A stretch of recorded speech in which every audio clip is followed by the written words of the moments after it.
ನಮಸ್ಕಾರ ಸ್ನೇಹಿತರೆ, ನಾವು ಇವತ್ತು ಉತ್ತರ ಕರ್ನಾಟಕ ಮಲಪ್ರಭಾ ನದಿ ದಡದ ಕಡೆ ಬಂದೀವಿ. ಇದು ಕಬ್ಬಿನ ಒಂದು ವಿಡಿಯೋ ಹಾಕತ್ತೀನಿ ನಿಮಗೆ ನೋಡ್ರಿ.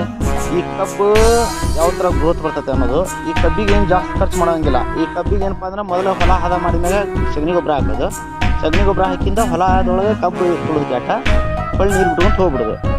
ಇನ್ನೊಂದು ಏನಪ್ಪ ಅಂತಂದ್ರೆ 2 ಥರ ಕಬ್ಬು ಬರ್ತದೆ.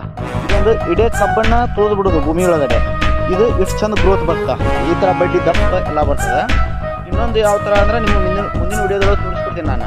ಅವು ಯಾವ ಥರ ಇರ್ತದಪ್ಪ ಅಂತಂದ್ರೆ ಅವು ಶಶಿ ಸಿಗ್ತಾವೆ ಫಾರ್ಮ್ ಒಳಗಡೆ, ಅವು ತಂದತ್ತೀವಿ. ಆದ್ರೆ ಅವು ಇಷ್ಟು ಚಂದ ಪೀಕ್ ಈ ಥರ ಗ್ರೋತ್ ಬರಲ್ಲ. ಅದು ಭಾಳ ವೀಕಾಗಿ ಬೆಳೆದು ಹಿಕ್ಕಟ್ಟ ಕಬ್ಬು ಬರೋ ಟೈಮ್ನಾಗ ಇದು ಕೊಡ್ತಾ. ಈ ಕಬ್ಬನ್ನು ತಂದು ತುಳಿದ್ರೆ ಈ ಥರ ಗ್ರೋತ್ ಕೊಡ್ತು ನೋಡಿ ರೈತ. ಆದಷ್ಟು ಕಬ್ಬನ್ನು ತುಳಿತಕ್ಕಂಥ ಪ್ರಯತ್ನ ಮಾಡಬೇಕು, ಅಂದ್ರೆ ಚಲೋ ಇಳುವರಿ ಬರ್ತದೆ.